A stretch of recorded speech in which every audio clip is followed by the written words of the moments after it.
Hello, art lovers. Welcome back. It's been quite a while since I posted a video, and so here I am with a watercolor still life floral painting I did a few weeks back, and I will be sharing it with you today. Now, this is almost a real time video, so relax with your cup of tea or coffee, and let's get started. So first of all, here I'm starting with a sketch, and as you guys know, if you've seen my previous videos, my sketch is usually very, it's not a detailed one, but I do like to mark the placements of the flowers and the shape and a little bit of proportion and scale is what I keep in mind. That's it. And the first color here I'm starting is with a bit of very diluted quin rose or quinacridone rose, and yes, the same one goes even the other one, but this one's the second flower. I have mixed a bit of crimson to my queen rose. Yeah, so the paper that I'm using here is the arch paper, of course, 100% cotton, and it's quite a pleasure, in fact, to be able to paint on this paper. It is so beautiful. It soaks up water, it never leaves any harsh marks or any edges, and I love that about this paper. Also, the third flower, I've mixed a bit of crimson and scarlet, and also probably I've also mixed in a bit of quinacridone rose. So, like my mixing of flowers is very intuitive, and I just happen to go with the flow. That's it. So, my idea of painting flowers is quite loose and gestural, and even in this painting as well, I'm just trying to capture the shadows and trying to keep the highlight areas. As you can see, I'm using two brushes here. One is a flat one and the other one is a round one. So basically with the round one, I'm just placing the color exactly where I feel the depths would be, and then with the flat version, with the flat one, I'm just kind of softening the edges of those marks. So this is quite a nice way to in fact get that beautiful soft feel to your painting if you want to avoid any harsh edges.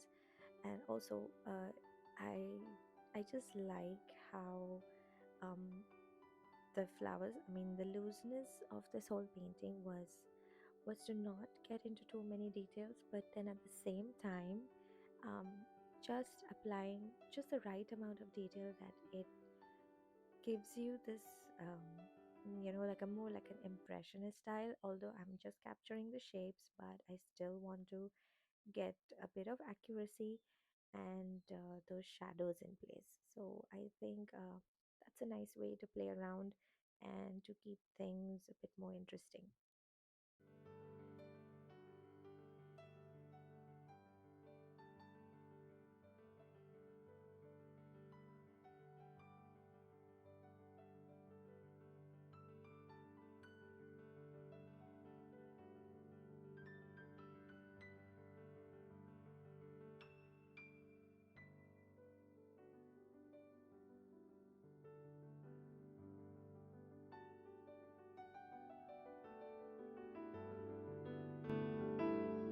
Now, coming back again to the last flower, which is the white flower.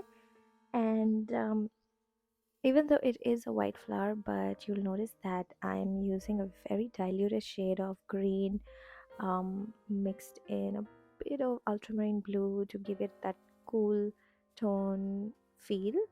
And although that's not my preferred color to normally paint a white flower, but I don't know, for some reason the reference that I was using for this painting and the flower, the white flower kind of had that little greenish tint to it. So I was a bit skeptical in the beginning when I started to paint the white flower, but then once I got the color there, and it just kind of made me feel that okay, I think I did the right thing by just following how the reference looked like instead of I I didn't use my um, like my knowing or my brain thinking that that should not be the color of a white flower.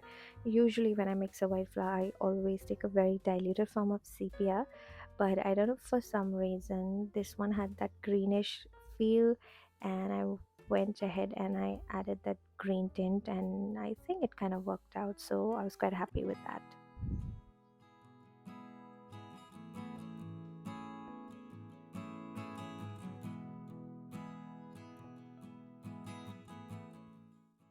So at this point, the main idea to paint this way was basically changing the values of the flowers.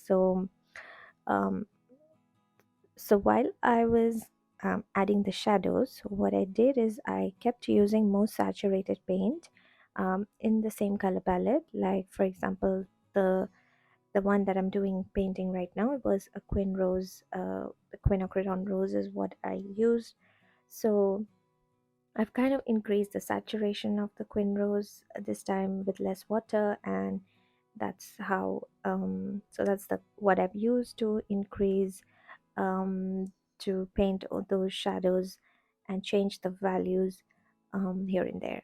Now this is purely what I see from the reference, and I've tried to capture as much as I can by looking at the reference picture, and wherever there is shadow, I am using a more saturated value there.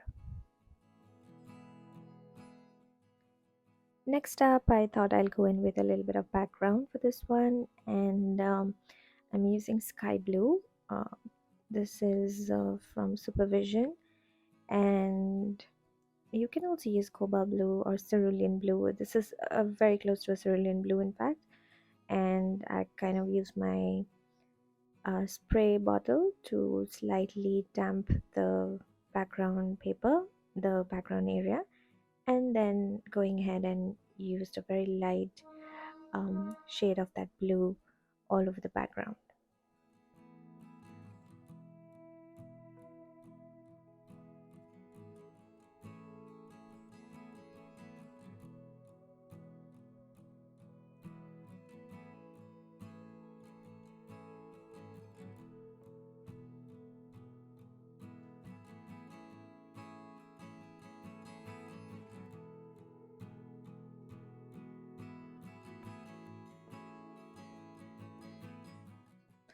All right, next up was time to paint the glass vase, and this was actually a since it was glass, and I wanted to again keep things very light for this one. It should be very transparent, and so the colors that I mixed for this one is cerulean blue, and I mixed a tad bit of viridian to it, viridian hue, because I wanted it to look like that, give it a bit of that turquoise hint, but not look green at the same time. So I mixed both the blue and the green, and very lightly and very diluted.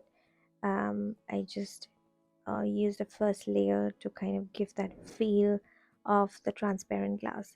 And also once that dried out, I added those the stems of the flowers inside the vase, so that it already gives you this feel of a transparent glass vase. All right, now here comes the interesting part of this whole painting. The shadows that I'm trying to paint here was also part of the reference picture, and I was really worried, and I was really not sure whether I will be able to get this right or not. But I think I kind of took the risk, and I went ahead, and I just told myself, what's there to lose anyway? So, yeah, so the color that I use for the shadow is ultramarine blue, and I mixed a tad bit of burnt sienna to that, diluted it with lots of water, and just went ahead and whatever it is that I saw on the reference, I just purely followed that. Like I said, I only tried to do or paint what I saw. And although I know that I didn't get the shadows perfect here, I don't know whether they were exactly uh, replicating the shadow of the flowers, but I tried my best. And so, yeah, so there it is. That's a finished painting. And I hope you guys liked it. And I will see you soon again in the next one. Take care and good luck, everybody.